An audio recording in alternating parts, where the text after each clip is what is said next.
እንኳን ደህና መጣችሁ።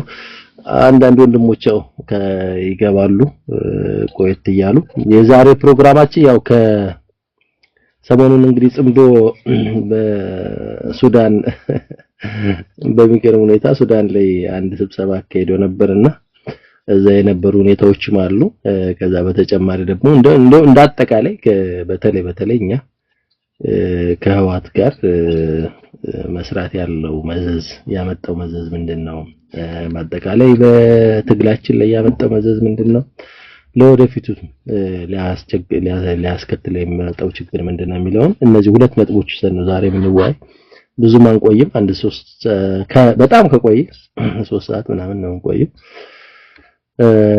ስለዚህ በእነዚህ ነጥቦች ላይ ትንሽ ጠንከር ያለ ውይይት ማድረግ አለብን ነው። እኛ የህዋት ጉዳይ ያው ቋሚ አጀንዳችን ስለሆነ ነው ምንም በተደጋጋሚ የምናነሳው ማለት ነው። ለወደፊቱም በዚህ ጉዳይ ላይ ያው ቋሚ አድርገን ነው የምንሄድበት ማለት ነውና እንግዲህ አዩም ፍሪደም ያው ሳም እንኳን ደህና መጣችሁ ሁላችሁም ከታች ያላችሁም በዚህ ጉዳይ ላይ አስተያየት መስጠት የምትችሉ አይ ቲንክ እነሴብም አሉ ማን ነው ሌላ ደግሞ ነጢስ አበይም አሉ ያው ቀስ ብላችሁ ትመጣላችሁ ማለት ነው። ሌላም ወደ ላይ መምጣት ትችላላችሁ። የኛ ቋሚ እንግዶቻችን ያው እየፈለግናቸው ነው ይመጣሉ። አይ መሲዮም ይመጣ ይሆናል። አምደም አዩ አምደን ኮንታክት አደረገው አምደ ነበረ እስካሁን እንግዲህ ወንዴም ያው ከታች አለ ትንሽ ላይመችው ይችላል ዛሬ ዶክተር ይመጣል። እንግዲህ ሁላችንም ፕሮግራማችንን እንጀምራለንና ውይይት እናካሄዳለን ማለት ነው። የሰሞኑን ጽምዶ እንደው ትንሽ እነሱም እስኪመጡ እንዴት አያችሁት? ፍሪደም እንዴት አየው የሱዳኑን ነገር? ሱዳን ላይ የተደረገውን አጠቃላይ ከፋኑም ተወክዬ ይቻላል ያለ አንድ ሰው አለ። ከዛ እንግዲህ ባለው አጠቃላይ እንግዲህ የሱዳን ምናምን ብለው ነው ፕሮግራሙን ያካሄዱትና እንዴት ተመለከትከው ወንድም አለ? አይኔ አመሰግናለሁ። በቅድሚያ ሰላም ብያለሁ። እንግዲህ ተጠፋፍተን ነበር ፕላስ የጎንዮሽ ምንድነው ይባል ምንድነው መጓተት እንደዛ አይነት ነገር ነበር። ያን በጊዜው ተኩስ አቁም ተደርጓል። ይጽና ብለናል። አንድ ኤፍቢ ላይ ለጥፎት ያየሁት ቪዲዮ አለ። እሱ ከሆነ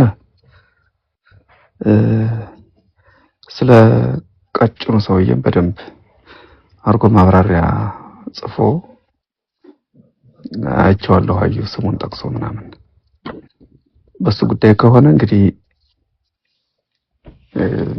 ብሔርተኛ ነው የሚለው አካል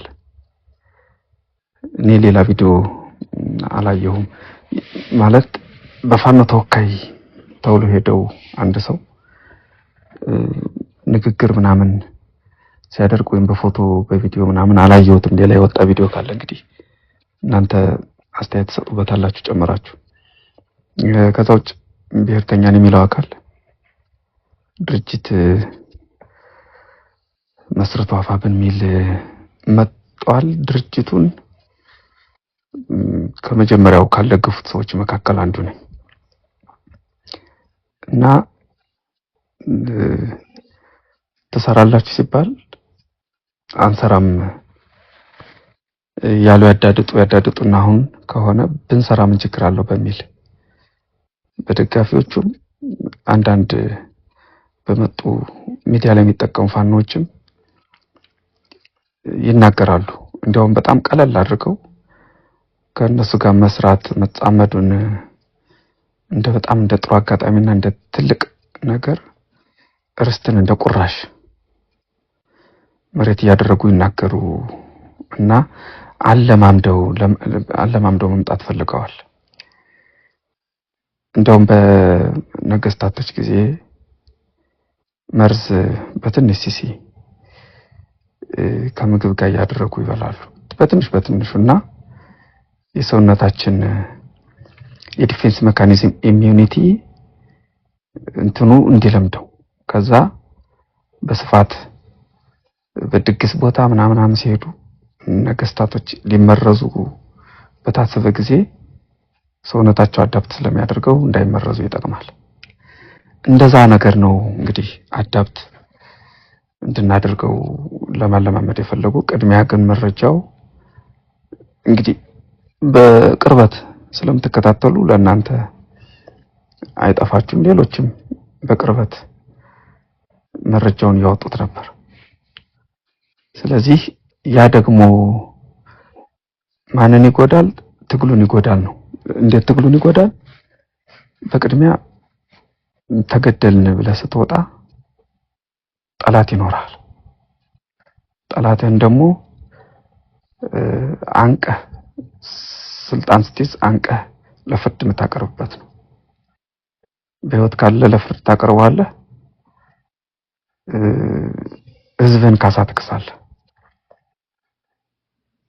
ልጁን ለጦርነት የገበረ አለ፣ ስራ ሲወጣ በዛው ይቀራል ሳይመለስ ወደ ቤት። ያን ሁሉ ግፍ ሰቆቃ ያየን አማራ የምትክስበት ነው። አሁን ግን ተጣምደህ ከመጣህ ማንን ነው የምትክስ? ማንን ነው የምትጠይቅ? ለፍርድ የምታቀርብ ተብለህ ስትጠየቅ የለም፣ እንዲያውም ጭራሽ የቁራሽ መሬት። ስለዚህ አሁን የአማራ ህዝብ በሁለት መንግስት ተሰቅዞ ተይዟል። አንደኛ በሚያስተዳድረው መንግስት፣ ሁለተኛ መንግስት አያስተዳድረኝም እኔ መንግስት ነኝ ራሴን ችዬ ስልጣን ይዛለሁ አማራን ነፃ አወጣለሁ ባለ ኃይል ተሰቅዞ ተይዟል። ስለዚህ ምንድነው ህዝቡ ሰላም ነው። እንደውም መንግስቱ ኃይለ ማርያም በገነት አየለ አይተው ሊሆን ይችላል ዶክተርና በገነት አየለ መጽሐፍ የሌተናንት ኮሎኔል መንግስቱ ኃይለ ማርያም ትዝታዎች በሚል ዚምባብዌ ድረስ ወደ 7 ጊዜ ኦር 6 ጊዜ ሄዳ አግንታ በአካል ኢንተርቪው ያደረገችው ነው። እና ምንድነው ያለ እኛ የንጉሳዊ አገዛዙን ስናወርድ የወታደራዊ አገዛዝ ስንሆን የዲሞክራሲ ብለው መጡ። ኤርትራ ከቲፒኤልኤፍ ጋር የዲሞክራሲ ብለው መጣው። ግን 10 ዓመታት ሳይቆዩ በኢትዮ ኤርትራ ጦርነት ወታደራዊ ነገር ነው ፍትጊያ ያደረጉ። ስለዚህ እኔ ለቆየሁት ለ17 ዓመት አልታየሁም፣ አልተሞከርኩም። በፈተና በጦርነት ብቻ በውጣ ውረድ ያሳለፍኩኝ አለ። ስለዚህ ሰው እንድገዛ ስላልተፈቀደልኝ ለተፈጠረው ውድመት በሙሉ ነፃ ነኝ ማለቱ ነው። በሌላ እንትን ስታይ እኔ እንደዛ ነው ማየው። ሌላ ፖለቲካ የሚተረጉም ሰው ደግሞ በሌላ እንግዲህ ትክክለኛውን ፍቺ ሊሰጠው ይችላል። ስለዚህ ይህን የአማራ ህዝብ ነፃ እናወጣለታለን ያልከውን ወደ ዋናው ነጥብ ስመጣ ነፃ እናወጣለን ያልከውን ህዝብ ከጠላቱ ጋብራህ እየሰራህ ጠላቱን ለፍርድ ሳታቀርብለት አሁን ያለው መንግስት ታዲያ በ7 ዓመት ምን ያድርግ ሚል ጥያቄ አርጊውመንት የሚያነሳ ሰው ይኖራል። ኦኬ ይታይ የአሁኑ መንግስት ካልሰራ በዲሞክራሲ ከተፈለገ ይውረድ፣ ካልፈለግን ደግሞ በነፍጥ እናወርደው የጠላት ከሆነ። ካልሆነ ይህ መንግስት እኮ የሆነ አካል ቢያስወርደው ሌላ ጊዜ ጫካ ገብቶ ቢመጣ አሁን ገዳይ ብልጽግና ብቻ ነው ካልክ ሌላ ጊዜ ጫካ ቢገባ ከፍቶኛል ብሎ አንተ ከጫካ ከቆየህ ከሱም ጋር ጠላት አይደለም ብለህ ልትሰራ ነው ማለት ነው። አየህ እንደዚህ አይነት ነገር ጥያቄም ሊመጣ ይችላል። እንደዚህ አይነት ጥያቄ እና መርህ አልባ ነው። በነይታ መርህ አልባ ነው። ለተሰይ በጠለምት በኩል አሁን በቅርብ ጊዜ ቲዲኤፍ ገባ ይላሉ፣ ግን የጌታቸው ቡድን ነው ተብሏል። እጅ ወደ ላይ አድርገው 2 ሰዎች ቡላ ካኪ ለብሰው ካኪው ራሱ አላደፈም ምሽግ አልነበሩ ምን አላሉ በጣም ንጹህ እንደሆነ ነው። እና በቁራሽ መሬት የጎንደሮች ፋኖ ብዙዎቹ አይታችሁ ከሆነ በጣም በመሪነት በመናም በታላላ እንትን የሚታወቁ ሶሻል ሚዲያ ፌስቡክ ምናምን ያላቸው አጋርተውናል። በርስታችን አንደራደርም ሲል አፋብን መሪውን ጨምሮ ለአዊ ፈረሰኛ ምናምን ብሎ መግለጫ ሲያወጣ ጸጥ ነው ያለ ለርስት ዩሲ።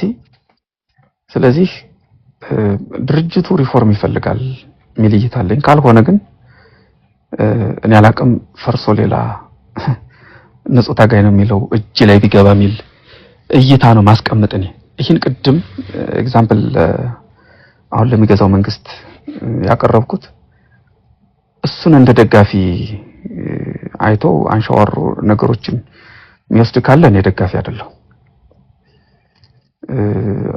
ትርጉሙን እንደፈለጋችሁ እንዳተረጎጎማችሁ ተርጉሙት። እኔ ግን እንደ አከራካሪ እንደ ጠያቂ ሰዎቹ በዚህ ልክ ቢጠይቁ ምላሻችሁ ምን ሊሆን ነው የሚል እንደ መነሻ ጥያቄ ነው የጠየቁ። ስለሰጠኝ እድል አመሰግናለሁ ዶክተር። መልካም ፍሪደም፣ በጣም አመሰግናለሁ። አይ በአጠቃላይ አሁን አንዳንድ ሰዎች ይህን ትግሉን ድክመቱን ስናነጻ መስተካከል አለበት ብለን ስንጠይቅ ትክክል አይደለም ስንል ወስደው ከዚህ ካገዛዙ ከመንግስት ጋር ደጋፊ አድርገው የማስቀመጥ ሌቭሊንግ ነው ይሰራሉ። ግን በግልጽ ነው የሚታወቅ እኛ ከመጀመሪያም ደጋፊ አልነበርንም፣ አባልም አልነበርንም፣ ሆነንም አናውቅ አይደለም። ከአሁን ካለው አገዛዝ በፊት ከነበረው ጋርም ምንም አይነት ንክኪ የሌለን ሰዎች ነን በአብዛኛው ያለን። ስለዚህ በመናነሳቸው ሐሳቦች ሌብሊንግ የሚያደርጉት ያው ሆን ብለው ነው። ምንም አሁን እኮ ጠንከር ብለህ ሐሳብ ካነሳህ ታልጋ መለጠፉ የተለመደ ነው። ነገም ወደፊቱም ታልጋ ይለጥፋሉ። በተለይ ይህን ቡድን መቃወም ከጀመርህ ታልጋ ተለጥፎልህ አንድ አካባቢ ተስያሜ ተሰጥቶልህ ወይም ደግሞ ሆነ ስኳር ተብለህ ስትጨፈጨፍ ነው መሰነበተው። አይታችሁ ከሆነ ሰሞኑን እንግዲህ አንድ እዛ የነዘመነን የተቀላቀለ አንድ ፋኖ ነበርና እሱ ታስሮ ስለሱ ዘመቻ የሚያካሂዱ አንዳንድ ወንድሞቻችን በአጠቃላይ ስኳድ እያለቀሰ ነው ምናምን እየተባለ ለልጁ ደግሞ ያመጡት ክስ ወደ 8 የሚደርስ ክስ በጣም የሚዘገንን ክስ ይዘው ብቅ ብለዋልና ይሄ ቡድን ችግሩ ይሄ ቡድን ትግሉንም ህዝቡንም እያስበላ ያለ ቡድን ስለሆነ እሱን ነው የምንቃወመው። እሱን ተቃወሙ ማለት ደግሞ ቀጥታ የመንግስት ደጋፊ ሆነ ምናምን የሚባለው ትክክል አይደለም ነው።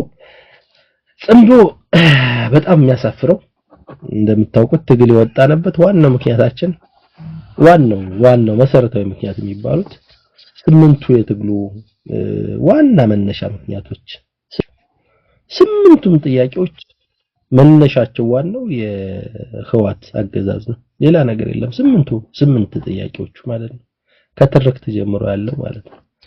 አሁን እየሞትንበት ያለው አጠቃላይ መዋቅር ስርዓት በሙሉ የተፈጠረው ከዚሁ ከህዋት ጋር በነበረው ስርዓት ነው እና ይህን ጽምዶ የሚባለውን ስንቀላቀል ያን 8 ጥያቄ ነው የምንተው ማለት ነው። በሌላ አነጋገር ያ ማለት በሌላ አገላለጽ የትግሉን መነሻ ምክንያቱን እንተዋለን ማለት ነው። ለምሳሌ ወለጋ ላይ ተጨፈጨፍነ ካለ ከኦላ ጋር የምንሰራ ከሆነ ስለዚህ ወለጋ ላይ ባለ ጨፈጨፈ ታዲያ ስለዚህ ኦላ የሚባለውን እንዳጋር ነው እንጂ ምንየው እንደ እኛ ጉዳት እንደደረሰብን እንደ አንድ ምክንያት ልናው አንችልም ማለት ነው። ያ ማለት ኢንዳይሬክትሊ በቃ ወለጋውን ጭፍጨፋ አይሻ መሐመድ ምናምን እያሉ የሚሰሩበትን በየቀኑ ናሬሽን የሚሰሩትን ያ ይቀራል ማለት ነው። በሌላ አነጋገር ገብርዬ የሚሉት አድርገው ትንሽ ያስተጋባ ይቀራል ማለት ነው። በጣም በሚያሳፍር ሁኔታ እዚህ ቤንሻንጉል ጉሙዝ ላይ መተከል ላይ በቀስት እንደምታዩት እንግዲህ አንድ ህፃን ልጅ በሁለት ቀስት ተበስቶ ሕክምና ገባው። ከዛ ውጭ ግን ያው እንግዲህ በታሪካችን አይተነው በማናውቀው ሁኔታ በትራክተር በጀምላ ሰዎች ተገለው በትራክተር ጉድጓድ ተቆፍሩ ሙስሊምም ክርስቲያንም በአንድ ላይ ዝም ብሎ የተቀበረበት ቦታ ነው።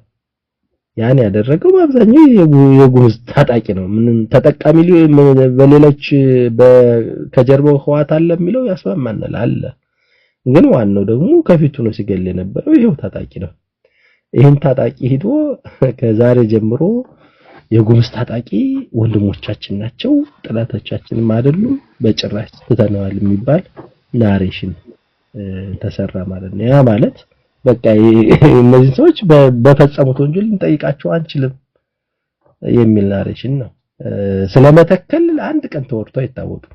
የመተከል ላይ ስላለው ግዛታችን የአማራ ግዛት ስላለው የህዝብ ስቃይ አንድ ቀን አጀንዳ ሆኖ ጥያቄ ሆኖ አያውቅም ማለት ነውና ያ እንዳለ የተረሳ ነው ማለት ነው። አሁን ወደ ህዋት ስንመጣ በተለይ ለኛ ጎንደር አካባቢ ላለን ለተወለና አማራዎች ከዛ በተጨማሪ ደግሞ ወሎ ቤት አማራ ያሉ አማራዎች ቁስሉ ገና አልደረቀም። ህዋት የፈጸመብን ቁስል የተበተኑ ቤተሰቦች አሁንም ገና አልተሸከፉ። ትናንት ነው እንግዲህ መነኩሴ አሮጊት እንኳን ገለየ ቆሸሸ ያለች የተደፈረችው ገና ስብናው እንኳን አላገገምም። ህፃናት የተደፈሩት በ3 በ4 ወንበዴ ገና ገላቸው አልጸዳም። አሁን እንግዲህ 3 አመት የሆነው ነው ማለት ይቻላል ማለት ነው። ያ ሁሉ የደረሰብን በደል ወረራ ሀብት ንብረት የወደመው ገና አላገገምንም። ወደ 50 አመት የመለሰን ገና አላገገምንም አልተመለስንም። ኢኮኖሚካሊ እንኳን የደቀቅነው ማለት ነው። ከዛ በላይ ደግሞ ወልቃይት ላይ ጠለምት ላይ የተፈጸመብን ግፍ ለዘመናት ለብዙ አመታት የተፈጸመብን ግፍ መሬቱ ቢቆፈር የወልቃይት አማራዎች የወልቃይት ጎንደሬዎች ነው እንግዲህ መቃብራቸው የሚገኘው አጽማቸው አጥንታቸው የሚገኘው ያን ደግሞ በአደባባይ በግልጽ ተቆፍሮ አሳይተናል ማለት ነው። ስለዚህ ማንኛውም ኃይል ከህዋት ጋር አንሶላ ገፍፋለሁ የሚል ኃይል ቅድሚያ ጠላታችን ይሆናል ማለት ነው። ምንም አንጃ ግራንጃ የሚባል ነገር የለም። ተጣምጄ እመጣለሁ ያለ ኃይል ጠላታችን ነው፣ ሌላ ነገር የለም በጭራሽ ማለት ነው። አፈሙዝ መያዝ ካለብን አፈሙዝ ይዘን የምንገጥመው ማለት ነው። ምንም ሌላ አማራጭም ስለሌለን ማለት ነው። እኔ እንኳን ወደ ኋላ እመለሳለሁ። አዩ አንድ ቁጥር እያሳየ ስለሆነ አዩ እንዴት አየው የሚለውን ሄድበት እስኪ። ዶክተር ትንሽ ዶሬን እንደመዝጋት አድርጎኛል፣ ብዙ አላወራም። ግን የህዋት ጋር መስራትን በተመለከተ ወደ በኋላ ነው ባክትሬስ ማድረግ ያለብን ብዬ የማምነው። ከትግሉ አነሳስ በፊት ጀምሮ የነበሩ ዶቶችን መፈለግ፣ በትግሉ ሂደት ውስጥ የነበሩ የልዩነት ሐሳቦችን በደንብ መተንተን ያስፈልጋል የሚል እንትን አለኝ። የመጀመሪያው ትግሉ ከመነሳቱ በፊት ከወያኔ ጋር በግልጽ የሚሰራ ቲም ነበረ። ይሄንን በተደጋጋሚ አገርናል። ብዙ ሰው ይሸሸዋል ይሄንን። ሁለተኛ ትግሉ ከተጀመረ በኋላም በቀጥታ ከመቀሌ ተልኮ የሚቀበል ትዕዛዝ የሚቀበል አቅጣጫ የሚቀበል ቲም ነበር። ይሄ ቲም በሃይማኖት በኩል በእነ አቡነ አብርሃም፣ በፖለቲካ በኩል በእነ አቶ ገዱ እና በዙሪያው ባሉ ሰዎች ይመራ የነበረ ቲም ነው። መሬት ላይ ደግሞ ያው የነሱ ቲም ስለሚታወቅ እነማን ጋር እንደሚሰራ ማለት ነው። ስለዚህ ይሄ ቲም መጀመሪያውን ጠላት አድርጎ የተነሳው ከወያኔ ጋር አጌንስት የሆነውን አካል ታርጌት በማድረግ ነው። የአማራውን መብት በማስከበር ሳይሆን ለወያኔ ስጋት ናቸው የተባሉትን አካላት ታርጌት በማድረግ ነው የጀመረው። እኔ እዛ ጋር መታየት አለበት ብዬ አምናለሁ። ይሄ የአማራ ሞት፣ የአማራ መገደል፣ የአማራ መፈናቀል እና እውነተኛው የአማራ ጥያቄ ለእንትን እንደ ፕሪቴክስት የሚጠቀሙበት ነው እንጂ ከዓላማ አንፃር አሁን የፋኖን የበላይነት የያዘው ስብስብ መጀመሪያውንም ጀምሮ ለወያኔ ነው ሲያገለግል የነበረው። መጀመሪያውንም ጀምሮ ከወያኔ ጋር ነው ሲሰራ የነበረው። አሁን ትልቁ ፈተና የነበረው በእናንተና በተወሰነው አሁን እየተገለጠለት ባለው ቲምና በእኛ መካከል የነበረው ልዩነት ይሄንን እውነት ቀድሞ የመቀበልና ያለመቀበል አንደኛው። ሁለተኛው ደግሞ ተቀብሎ እውነት መሆኑን አምኖ ማስተካከል የምንችለው ከውስጥ ገብተን ከወያኔ ጋር አልሰራም የሚለው ኃይል የሐሳብ የበላይነት እንዲኖረው ማድረግ ስንችል ነው። የኃይል የበላይነት እንዲኖረው ማድረግ ስንችል ነው የሚል የናሬሽን ልዩነት ነው የነበረው። እኔና የተወሰነው ከወያኔ ጋር ከሚሰራ ከማንኛውም ኃይል ጋር ቆርጦ እስካልተጣለ ድረስ አብሮ እየሰሩ የበላይነት መውሰድ ይቻላል ብለን አናምንም የሚል ጽኑ እምነት ነው የነበረ። እንዳልነውም ሄዶ መጀመሪያ ተማምለው በመጽሐፍ ቅዱስ ሳይቀር ለ29 ቀን ይመስለኛል ከተወያዩ በኋላ ማፍረስ ስለነበረባቸው ሰብሳቢና ምክትል ሰብሳቢ በሚል ተለያዩ። ዋናው ምክንያታቸው የሰብሳቢ መሆን ያለ መሆን አይደለም። ምክንያታቸው የእስክንድር አስተሳሰብ ለወያኔ ስለማይመች ነው። ሐቁ ይሄ ነው። የእስክንድር አስተሳሰብ ለወያኔ ስለማይመች ነው። እኔ የእስክንድርም የእንትናም የዘመነም ደጋፊ አይደለው፣ በጥቅሉ የፋኖም ደጋፊ አይደለው። ነገር ግን ሂደቶችን ግን እገመግማለሁ ስለምከታተል።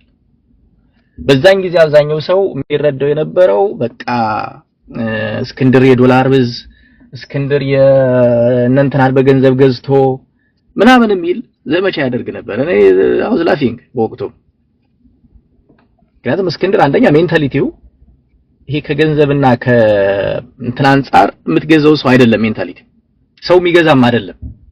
ምናልባት ማኒፑሌት ታደርገው ትችላለህ በተወሰነ መልኩ። በህዝብ ኮዝም የምጠረጥረው አይደለም። ነገር ግን ከፍተኛ የሆነ ዘመቻ ይደረግበት የነበረው የእስክንድር አስተሳሰብ ነው። ከዛ በኋላ እስክንድርን ተውና ምን ማድረግ ጀመሩ? እስክንድርን ባክ የሚያደርጉት እነማን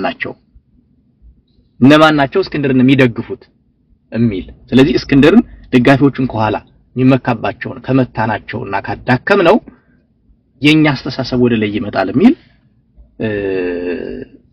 አቅደው ሰሩ።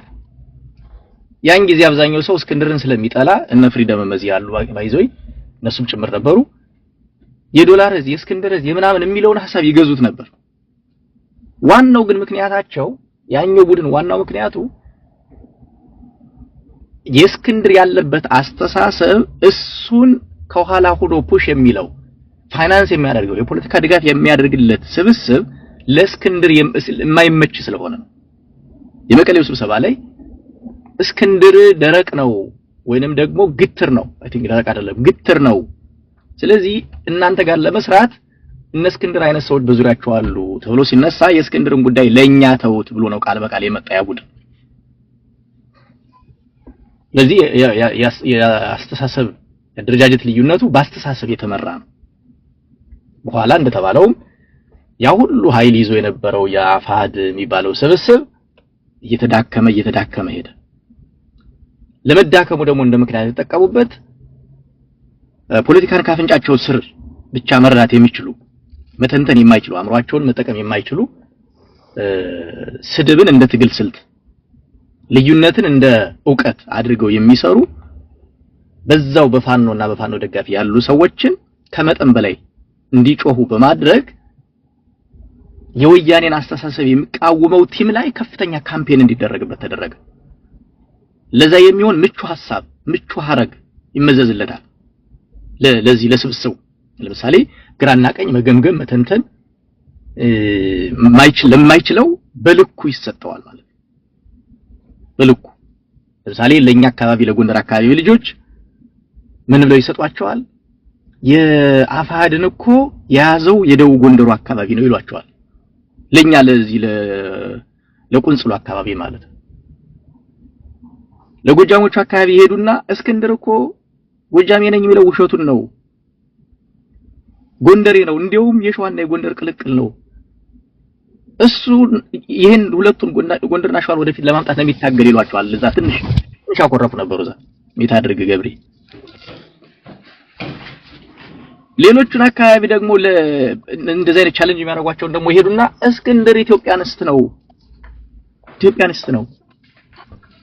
የአማራ ትግል የሚገበው ሰው ነው ፋኖን መምራት ያለበት የአማራ ትግል መምራት ያለበት ይሉና ደግሞ አማራ ኢትዮጵያዊ እንዳልሆነ እስክንድር የአማራ ታጋይ እንዳልነበር አድርገው ደግሞ ካራክተራይዝ ያደርጉላቸው። ጋይስ ሚት አድርግ ፕሊስ ገብርዬ ወይ ያላስወረደ 4-5 በየፈርጁ ተዘጋጅቶ ነው ፋኖን ለሚደግፈው ቡድን የወያኔን ሐሳብ የሚቃወመውን ስብስብ እንዲመታለት የተደረገው እንዲዳከምለት የተደረገው። ከዛ ገዘገዙ መጨረሻ ላይ ወያኔዎች የሚፈልጉትን ኮርቻ ያዙ ማለት ነው።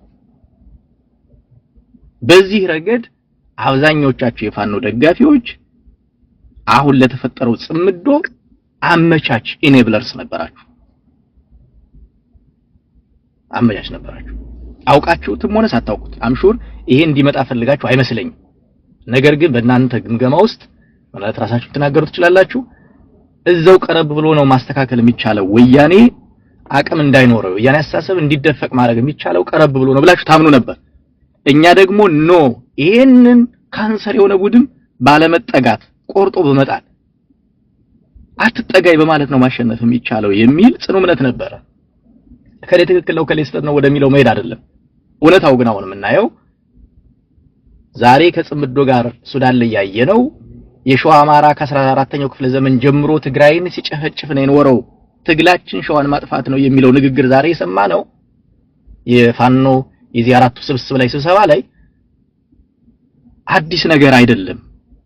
እነማን አባይ ናቸው በሰደዳቸው በሪሰርቻቸው 83% አማራ የትግራይ ጠላት ነው።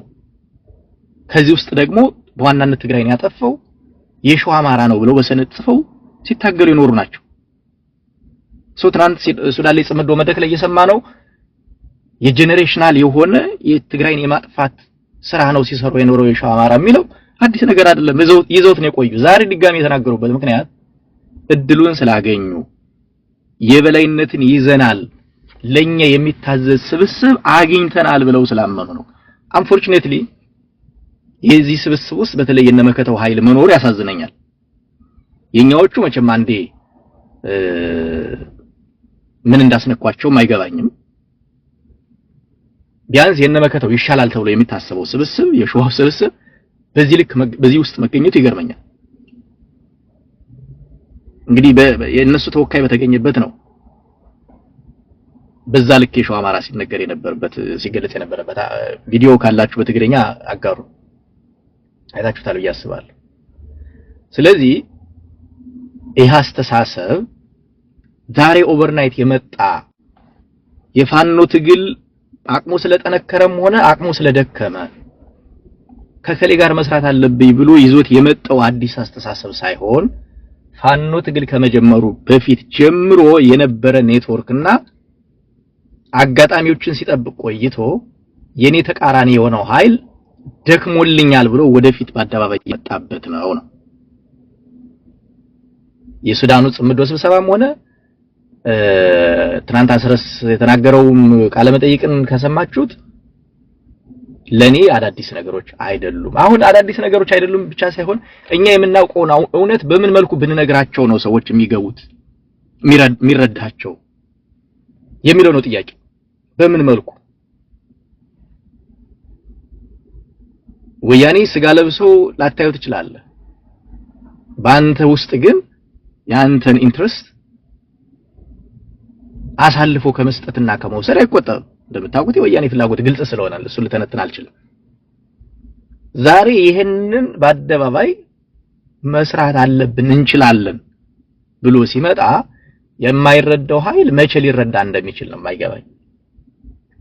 እና የሱዳኑ የጽምዶ ስብሰባ እነማን ነው አጣነው የሚባለው ሰውዬ የተገኘበት አጣነው ምን ሳምቲንግ የሚባለው አዛነው አጣነው ወያኔ ቂጡን ገርፋ ስትገርፈው የነበረው ስታሳደው የነበረና በሱ ምክንያት ብዙ ሰዎች የተገደሉበት ሰው ነው።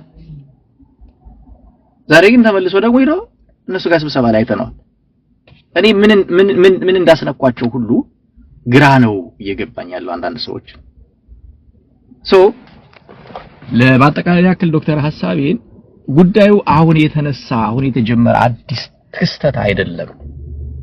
በወያኔ ጦርነት ጊዜ በተወሰነ መልኩ የተጀመረ የአማራ ፋኖ ትግል ከመጀመሩ በፊት የጎለበተና የአማራ ፋኖ ትግል ከጀመረ በኋላ የፋፋ ስብስብ ነው።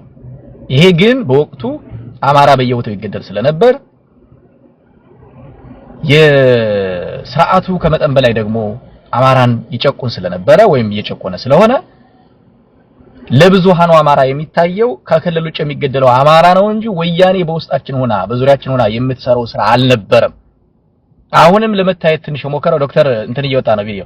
አሁንም ለመታየት የተሞከረው በተወሰነ መልኩ እናንተ የምትደግፏቸው ሰዎች መቃወም ስለጀመሩ እውነቱን መገለጽ ስለጀመረና እነሱም በጣም ከመጠን በላይ ያለ ገደብ በአደባባይ ማሳየት ስለጀመሩ ነው እንጂ አዲስ ነገር አይደለም የሚል ሐሳብ ለማስቀመጥ ነው። ወደ ኋላ መለሳለሁ። ታንኪ ዶክተር